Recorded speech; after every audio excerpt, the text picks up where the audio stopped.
Praise the lord. దేవునికి మహిమ కలుగుగాక. క్రీస్తు నామములో మీ అందరికీ వందనాలు చెల్లిస్తున్నాను. మరి దేవుని వాక్యము ఈరోజు సెలవిస్తుంది ఏమనగా, యేసు ప్రభు వారి యొద్దకు వచ్చి, నాకు పరలోకమందును భూమి మీదను సర్వ అధికారాలు ఇవ్వబడి ఉందని మత్తయి సువార్త 28వ అధ్యాయము 18వ వచనంలో దేవుని వాక్యం సెలవిస్తుంది.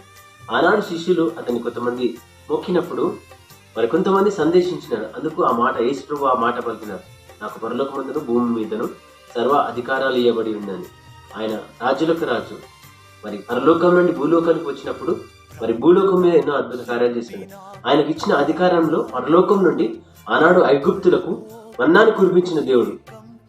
ఆనాడు మరి అదే రీతిగా ఏలియా ప్రార్థన చేసినప్పుడు ఆకాశం నుండి అగ్నిని కురిపించిన దేవుడు. అదే దేవుడు అదే అధికారంతో మార్క్స్ సువార్తలో కూడా మరి ఆనాడు గాలి తుఫానును శిష్యులు పడవలో వెళ్తున్నప్పుడు ఒక మాటతో సెలవిచ్చి ఆపినాడు. మరి సేనా దయ్యం పట్టిన వాడిని కూడా మరి మరి ఆ ఒక గద్దింపుతో మరి ఆ ఒక దయ్యాలను కూడా వెలగొట్టిన గొప్ప దేవుడు. ఆయనకు సర్వ అధికారం ఉన్నది. అదే అధికారం చేత నీ జీవితంలో నా జీవితంలో కూడా మనకున్న లేమిని కొలిమిని కూడా కొట్టివేసే దేవుడు మనకు తోడై ఉన్నాడు. జీవితంలో దేవుని నమ్మి ప్రార్థించి ముందుకు కొనసాగు. ఆయన నీ పట్ల కూడా గొప్ప కార్యాలు జరిగిస్తాడు. ఆమేన్. God bless you.